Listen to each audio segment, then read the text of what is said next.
Did you know that sin rarely shows up all at once? It actually shows up in steps. And if we don't stop it early, it can take us further than we ever intended to go, cost us more than we ever planned to pay, and it'll keep us longer than we wanted to stay. So, howdy and welcome to Sunday's edition of Today's Bread. Now, before we begin, I want to say thank you. Thank you to everyone who is sharing our posts. You know, when you do that, you become a partner with us in reaching people for Jesus. And I personally, truly appreciate it. Now, this week, we're talking about consequences of immorality. Because sin doesn't just stay where it starts, it grows. So listen to what the scriptures say in Romans chapter 1, verse 28. Just as they did not think it worthwhile to retain the knowledge of God, so God gave them over to a depraved mind, so that they do what ought not be done. In other words, when people keep pushing God out, eventually God lets them go their own way. And that path, it leads somewhere.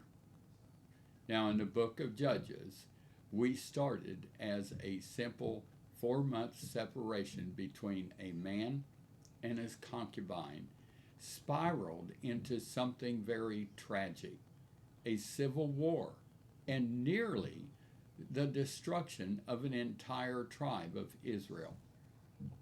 And here's the sobering truth. That situation, it could have been stopped at multiple points during the way. Now, but sin, it compounds. One wrong step makes the next step easier. And before long, you're somewhere you never intended to be. Now, here's the good news, though. God has not left us helpless. The Holy Spirit checks us when we're tempted. And in 1 Corinthians chapter 10, verse 13, it tells us that God will always make a way of escape. But we still have a choice. We do. And that's why this matters. Because the longer sin lingers, the more it dulls our ability to tell right from wrong, good from evil. So don't wait. If there's something in your life that shouldn't be there, deal with it today. Now, thank you for joining me for today's bread. I pray that it encouraged you. Have a very blessed Sunday. And remember, if you have a home church, support that church. Now, if you don't have one, you need to find one.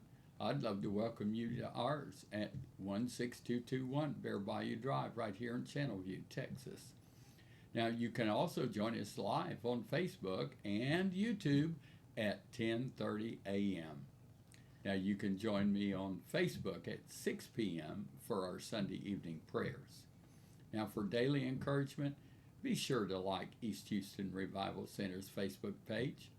Now, Sunday's prayer focus for America is for laws, leaders, and hearts that protect life from conception to natural death. Now, remember, Jesus is coming back soon. Here's Sunday's blessing. I bless you with ears to hear what is lovely, uplifting, and encouraging, and the strength to shut out what is negative and demeaning. Now, that's today's portion of today's bread. Come back tomorrow for some more bread.